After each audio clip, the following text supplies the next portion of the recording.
may be seated. Mask and hearing aids don't go well together.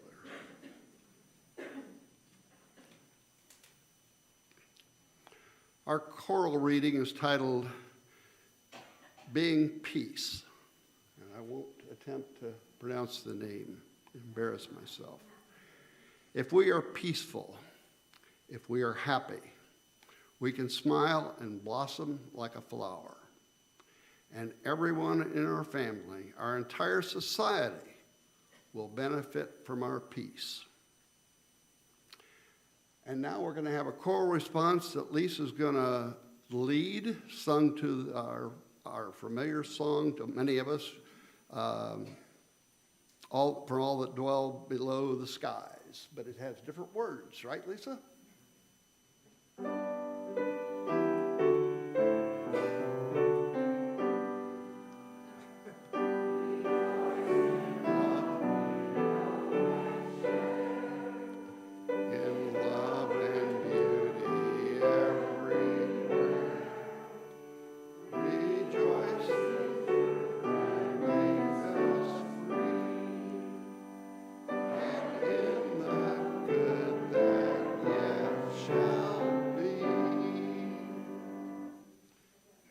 And now it's time for our kids to come down. And they'll be talked to today by Kathy Avery, our Director of Religious Education, who's being a sound technician at the moment.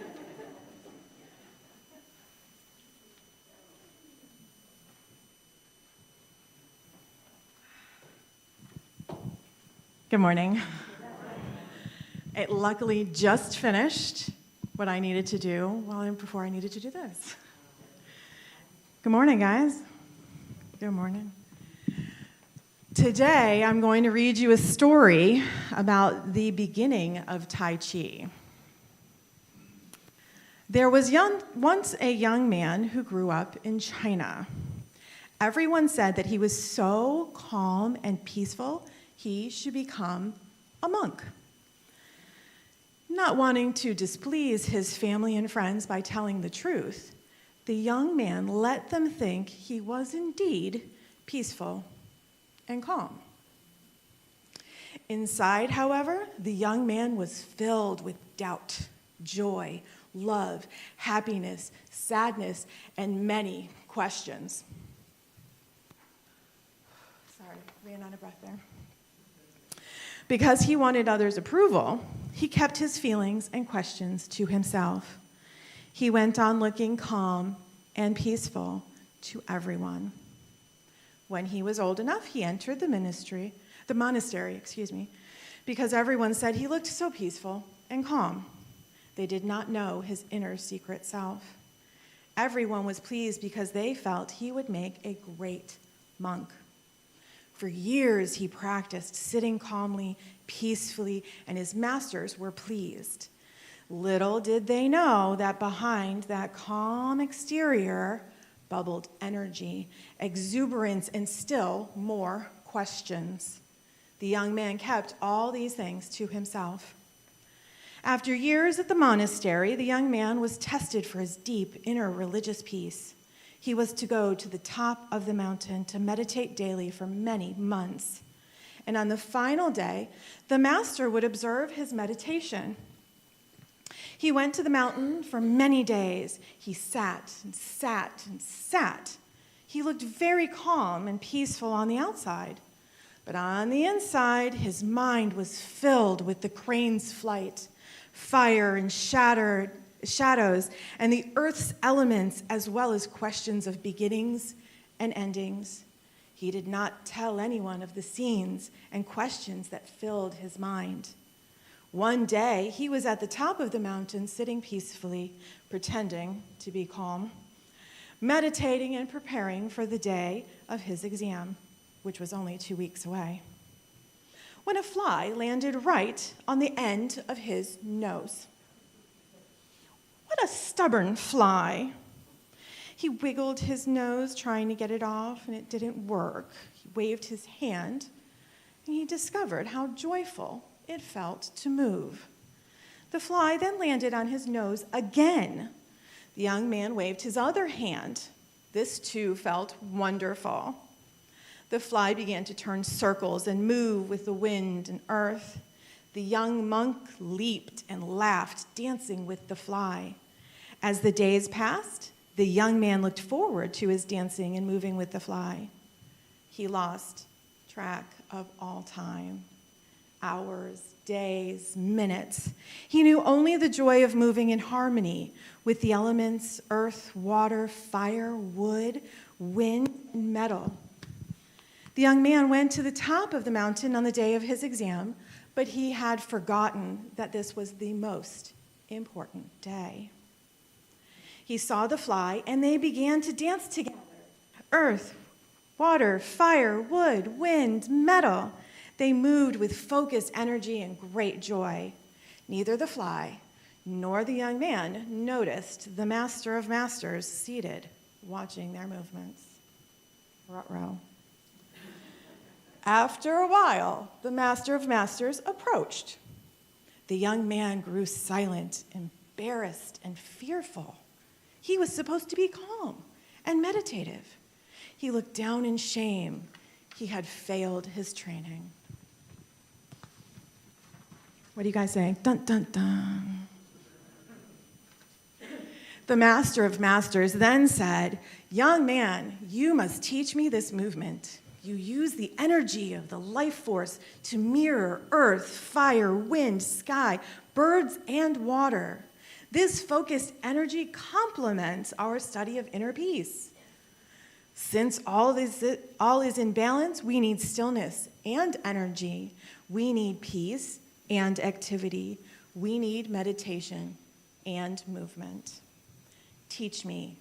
Then will you teach all the monks this new miracle of focused energy?" So from one young man whose creativity spilled over to dance with a fly came a meditation of movement called Tai Chi. All right, let's go have meditative movement. What are you guys going to go do? Have fun and learn something. Have fun and learn something. Thank you.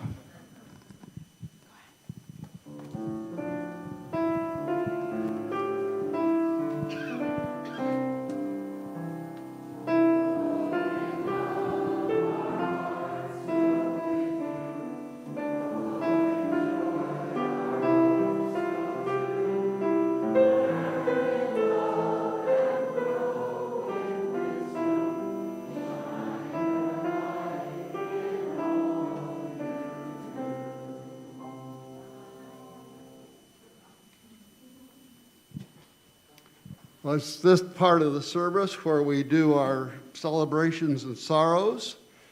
Does anybody have a celebration they'd like to share with the congregation, or a milestone in their life, or maybe just some good news? I'll bring you the microphone.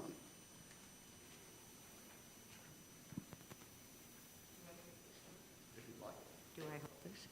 Sure. Thank you. I'm not Okay. All right.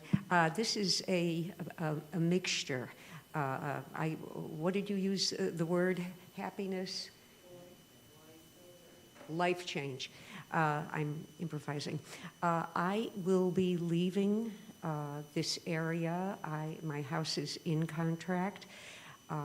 I will be going to an independent living facility in Arlington, Virginia, in order to be closer to my daughter as I age, despite the fact that I believe I'm 27 and my birth certificate is incorrect.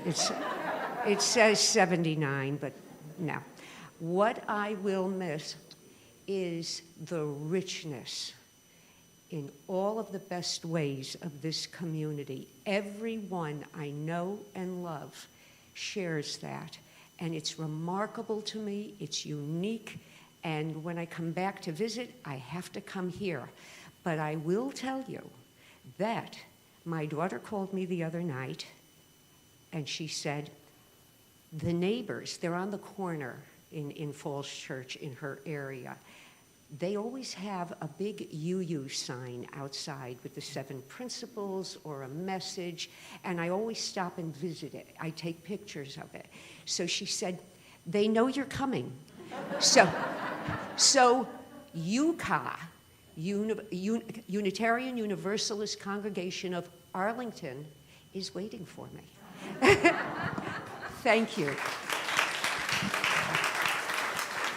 You will be missed. Any other celebrations?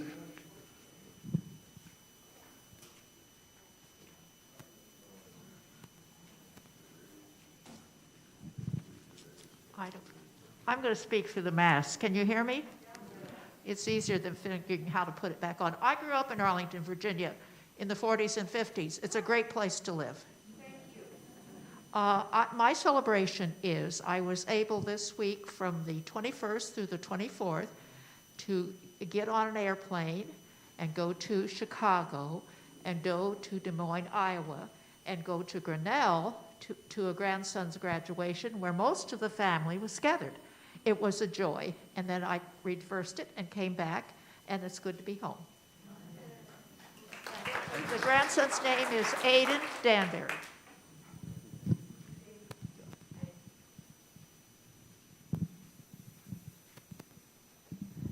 Hi, I'm Julie Johns, and I just wanted to say that Monk Son had a retreat here yesterday.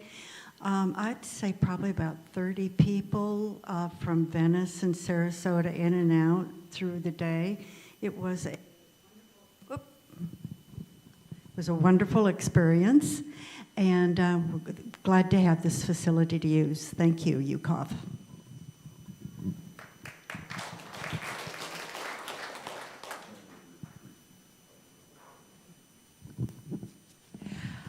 I'm Pat Franks. I have a place in my heart for Falls Church, Virginia.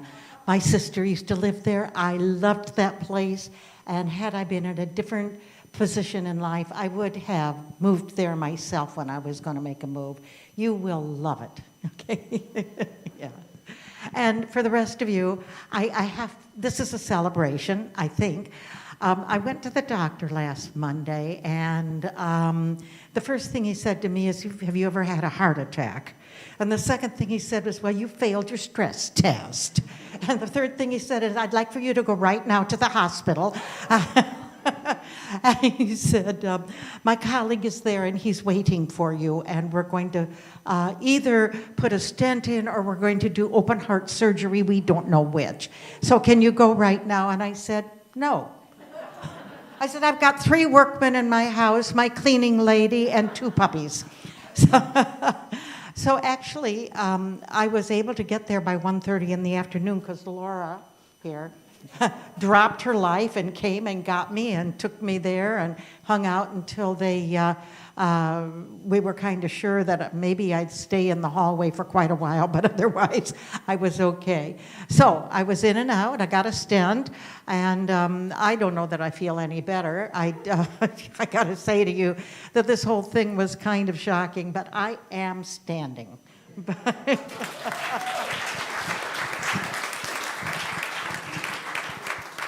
Any other celebrations or good news? Well, I'll share mine. I was in the hospital here in Venice, admitted on Tuesday and out on Friday, and back to the pulpit on Sunday. And I will say the care was good. This was Venice Hospital on the island, the old one, and the food was remarkably good. In fact, it was so good, I did a food review that some of you may have seen, which was kind of funny because Aaron Fangboner was also there, and we were, but anyway, you have to do something. You have to do something to pass the time. Are there any sorrows to share that would lighten your load you're carrying?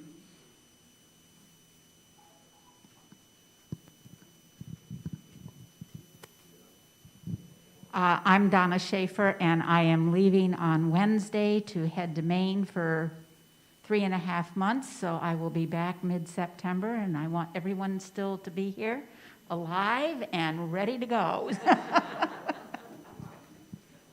We'll miss you, Donna.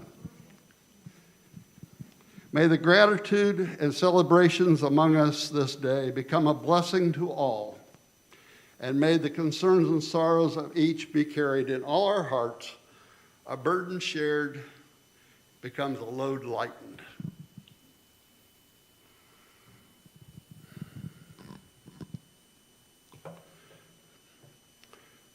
our prayer and meditation.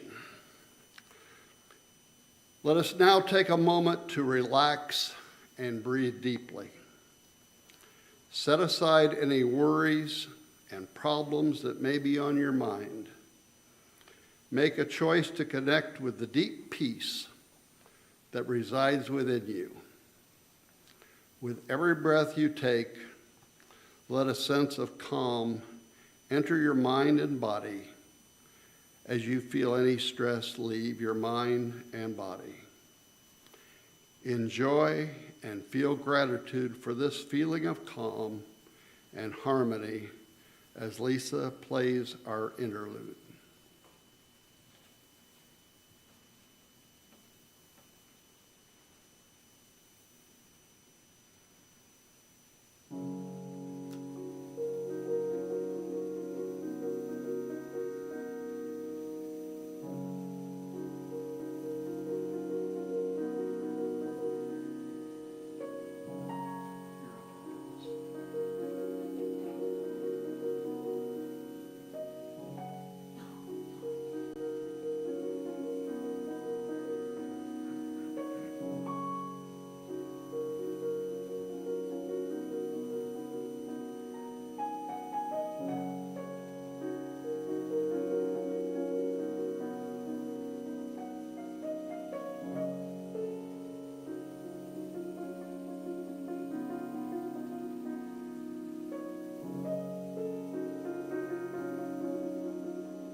Thank you, Dave, and thank you, Lise, for the beautiful lead-in.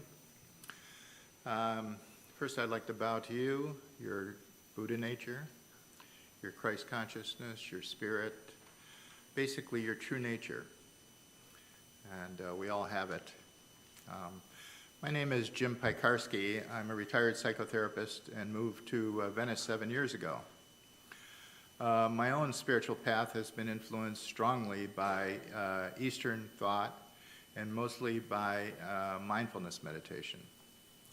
When I moved here from Santa Barbara, California, I was delighted to discover Venice Holistic Center and watched it transform into Blue Lotus Buddhist Meditation Center. I've had the pleasure to hold a weekly meditation and Dharma talk on Buddhist wisdom and how it interfaces with Western psychological understanding. I'm really deeply grateful to the congregation here who really opened our hearts to Blue Lotus and really made it a place where we can come and practice and use your facilities. We are deeply, deeply grateful. Thank you.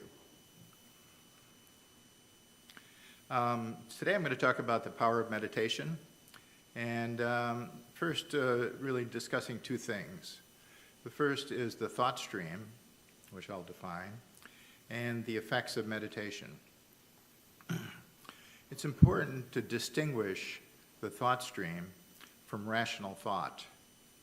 Rational thought is practical or creative, like making a shopping list or problem solving of some kind.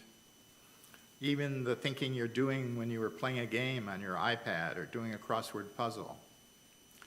Thought is a tool, and when we are doing something practical with it, it doesn't present us with any problems. We're using it for what it's meant to be, a tool, a cognitive tool. The thought stream is a different kind of thinking. It's the constant thinking we do all day long. We think from the time we get up until the time we go to bed. Sometimes we wake up in the middle of the night and can't stop thinking. This habitual thinking can cause all kinds of problems, including insomnia. The thought stream is the source of psychological suffering. Psychologists call this this constant inner monologue self-talk. It goes on incessantly all day long. It's not chosen, it's not something rational, it's not practical. It contains complaints about life, put-downs of oneself or others, self-pity, judgment or self of others, angry thoughts, depressing thoughts, and fearful thoughts that provoke anxiety. It contains our beliefs about ourselves and life. It can also include our narcissism. Maybe we're puffing ourselves up. The negative and untrue thoughts in our thought stream trigger negative emotions. So fearful thoughts create anxiety. Negative thoughts can create depression. The thing about our emotions is our emotions are just responses.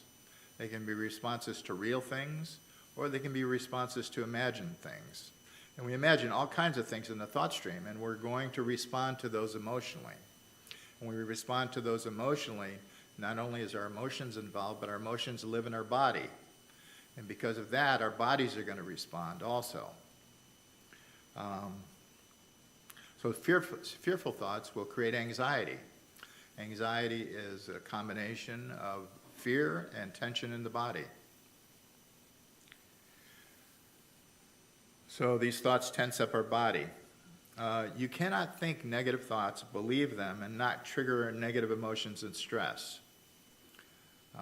It's impossible to do.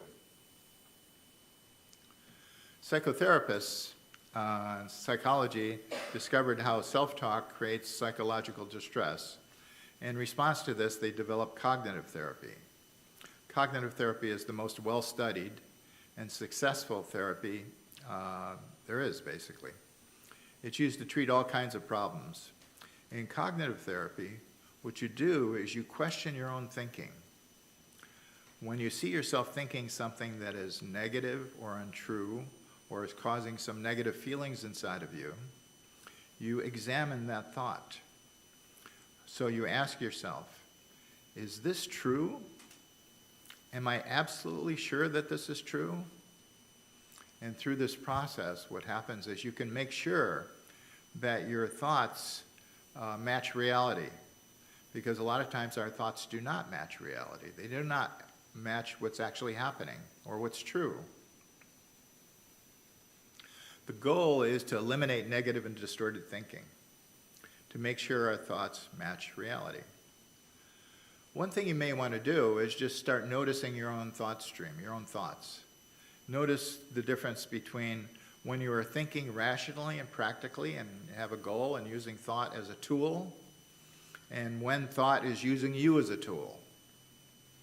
Because a lot of times you're just thinking habitually, and there's no purpose behind this thinking.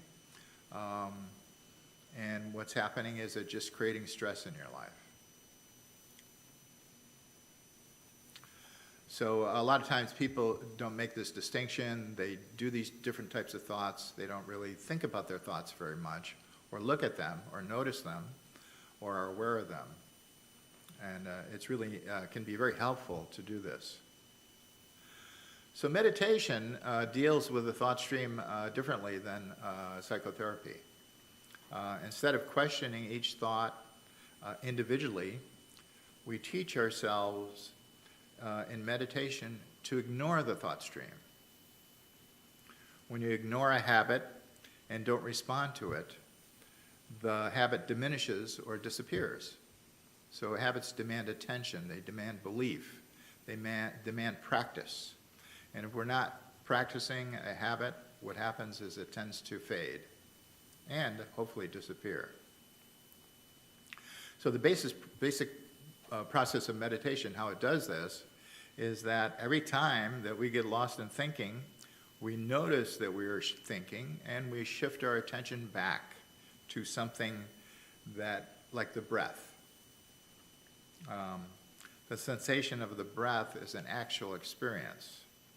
It's not a symbol, as words, thoughts, and mental images are. It is something real and substantial. It's not produced by thought. It's not willed by thought. It just happens, your breath. So thought can be wrong, thought can be negative, but the breath cannot be wrong, and it cannot be negative. It just is. Our attention on our breath focuses on the present moment, the now. Whereas our thoughts can take us out of the present moment into the past or the future. And ruminating about the past can create negative feelings, like depression. And worrying about the future typically creates anxiety. But when we stay in the present, we're not involved in these things. So through meditation, we train ourselves to be present. We train ourselves not to be lost in thought or believing our thoughts, because we're not really attending to them that way. Our mind automatically starts calming down, even becoming silent. It's almost like if you're not riling yourself up, your body automatically calms itself. And when you're not riling yourself up with a thought stream, you automatically calm down. It's not like something you have to do, it's your natural state. The problem is with the thought stream, what we're doing is taking ourselves out of the natural state. We're agitating ourselves. So over time, we slowly break the habit of being enamored with a thought stream and create a new habit of being mindful in the present. The effect is deep calm. As I said, our mind is not riled. Because we're not agitating our minds with negative thoughts, we feel deep peace. This calmness immediately clears our body of stress. We're not creating any negative or distorted thoughts. Our bodies relax. because we are not reacting emotionally to these negative or distorted thoughts. Even if we do have a negative thought, we turn away from it and focus on the breath. So when you're meditating, you're just going there, all of a sudden you see that you're thinking and you move your attention back to your breath. Very simple process. The calmness you develop is called calm abiding in Buddhism. But it is a feature of all religious practice. Prayer and devotion in any religion, as well as other spiritual practices, can create this quiet, alert, and concentrated mind also. Maybe some of you have experienced this. I'm sure you have. One thing is just going in nature. A lot of times you're focused on nature and you're no longer focused on your thought stream, and you just tend to calm down. Nature's beautiful. It takes up our attention.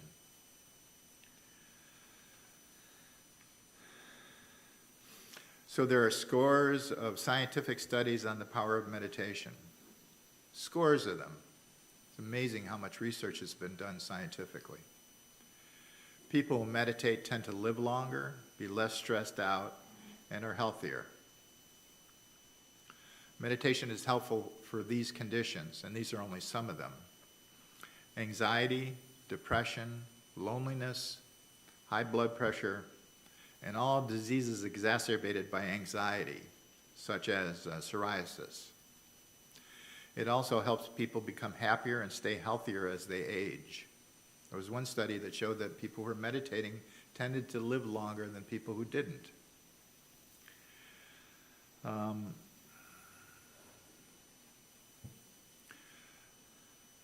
And this is only a short list of how meditation can become beneficial, is beneficial. Many people experience the thought stream as very painful. They seek to shut down the thought stream. Typically we do this, but we seek out entertainment. When you're watching TV, you're not caught up in your own thoughts. When you're involved in a good movie, you can get the pleasure of the good movie or the good program or a good book, and you're not caught in your own thoughts.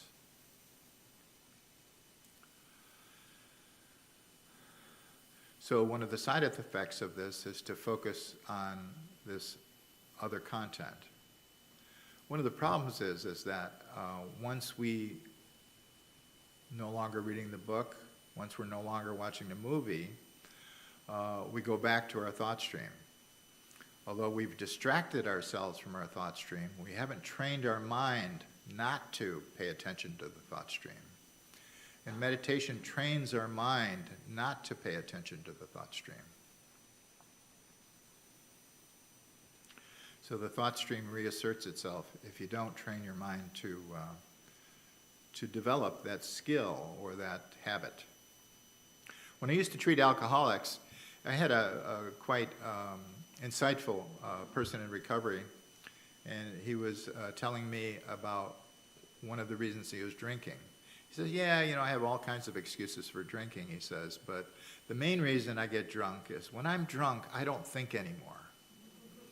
When I'm drunk, my mind just gets silent. And as long as I have enough alcohol in my body, I just don't have to think about all the torturous things that I think about. So his torturous self-recriminations would stop.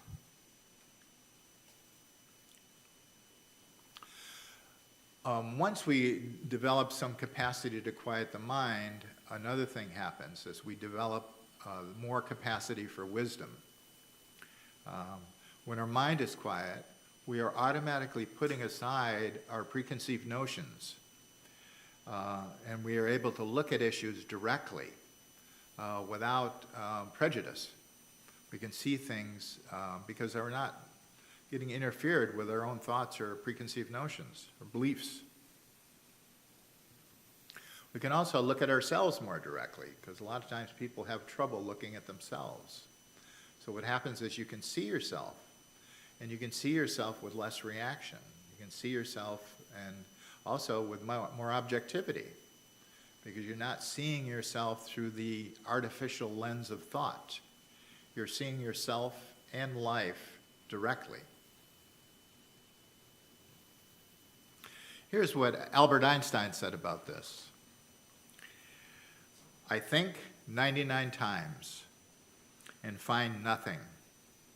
I stop thinking, swim in silence, and the truth comes to me. I think it's a great quote. I'm going to say it again.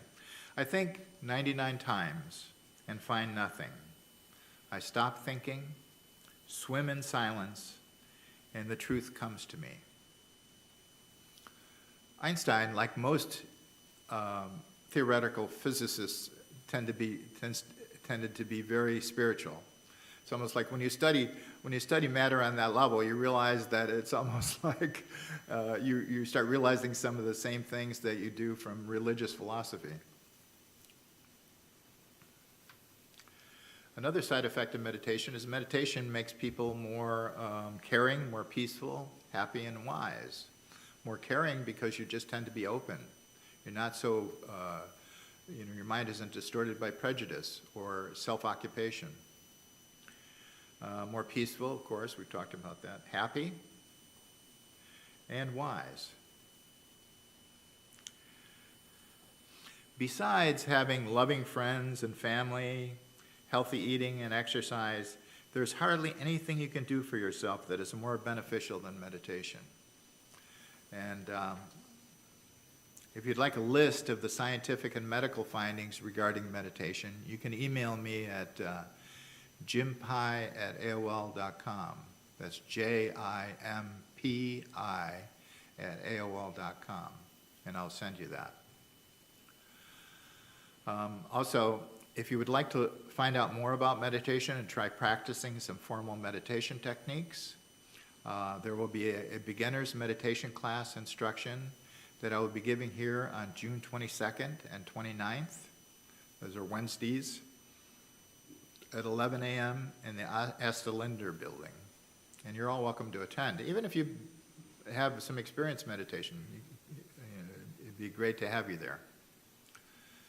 So anyway, part of this is just to help people understand a little bit about the benefits of meditation and to really understand how it works a little bit.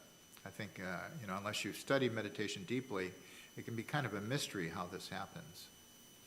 So I'd like to thank you all, and it's been great being here.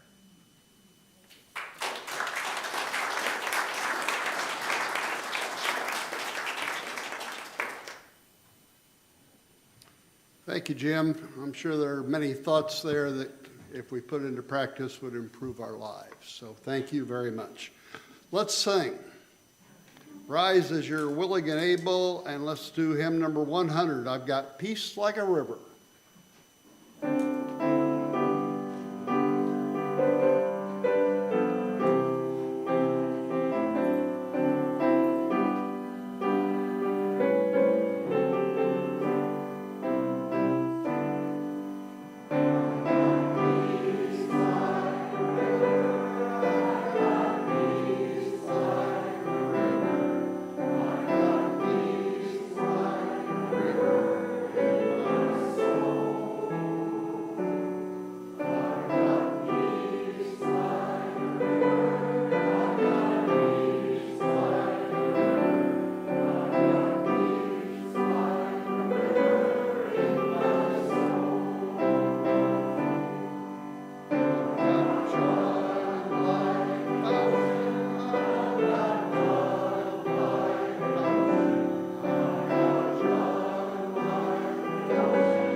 seated, please. Our benediction is a Tibetan wind horse prayer. As wind carries our prayers for earth and all life, may respect and love light our way. May our hearts be filled with compassion for others and for ourselves. May peace increase on earth. May it begin with me.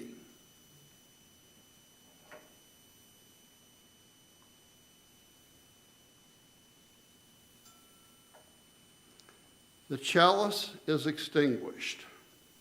Go in peace, walk softly on your paths, and may the light of love shine on you all of your days. Thank you. Thank you, sir.